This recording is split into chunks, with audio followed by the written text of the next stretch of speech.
Imagine waking up one morning to find a notice on your door. Remove your dog from this property within 48 hours. No barking, no bite, no complaint.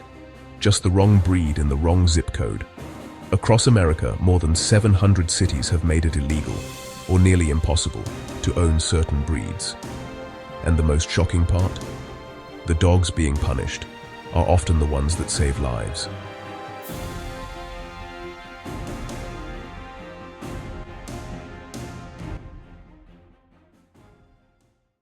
Welcome back to FrankieIQ, where we dive into the science, psychology, and sometimes the madness behind human-dog relationships.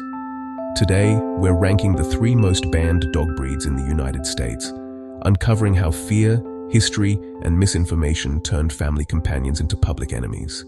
And by the end, you'll know why the real danger isn't the dog, it's the narrative.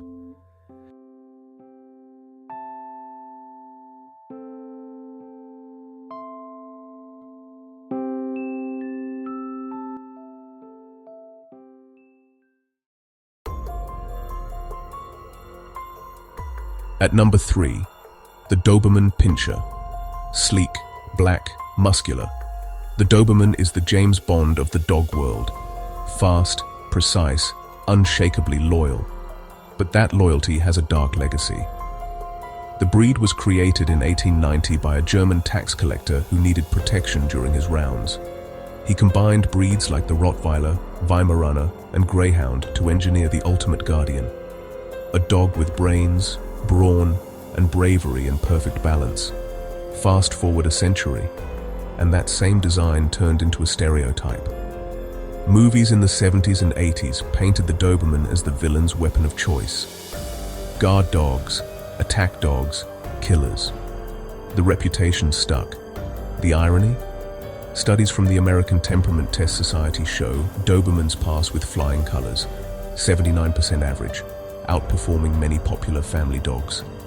Yet entire cities, including parts of Denver, New York, and Miami-Dade County, still restrict or label them as dangerous. The Doberman's power isn't the problem. It's like owning a sports car with no driving lessons.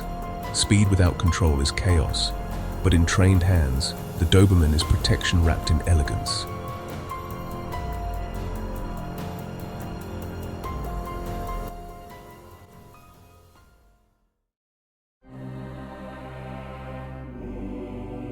Number 2, the Rottweiler. A breed with Roman roots, once guiding cattle and pulling meat carts through ancient Europe. Built to protect, bred to endure.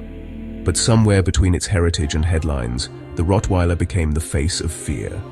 Media outlets turned every isolated attack into a national crisis. By the late 90s, insurance companies began labeling Rottweilers as uninsurable, and many apartment complexes outright banned them. Yet the data tells a different story.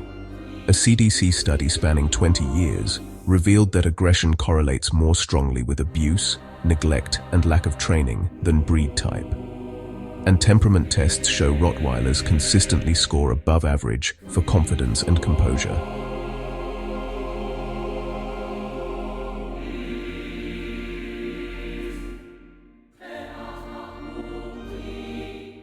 They're not ticking time bombs, they're emotional mirrors. Mistreated, they guard in fear. Respected, they guard with pride. But because of fear, families have been forced to give them up. Dogs torn from loving homes simply because of their label. In a country that praises second chances, the Rottweiler rarely gets one. And finally, the American Pit Bull Terrier. No breed has been more loved, more feared, or more misunderstood. Once celebrated as the nation's mascot of courage, pit bulls stood beside soldiers in war, guarded children in homes, and even starred in early American films. But by the 1980s, underground dogfighting rings and sensational media coverage flipped the story. The hero became the villain. Here's what studies reveal. Over 60% of dogs labeled pit bulls in shelters have no pit bull DNA. They're visual mixes, misidentified by appearance, yet those labels determine their fate: adoption, restriction, or euthanasia. Despite breed bans, fatal dog incidents haven't decreased. proving that legislation based on looks doesn't make people safer. Education, socialization, and owner responsibility do. Still, cities like Miami-Dade, Aurora, and parts of Arkansas enforce lifetime bans. And families are left hiding their dogs, moving states, or lying to landlords just to keep their best friend alive. This is not a story about dangerous dogs. It's a story about dangerous assumptions. What do you think?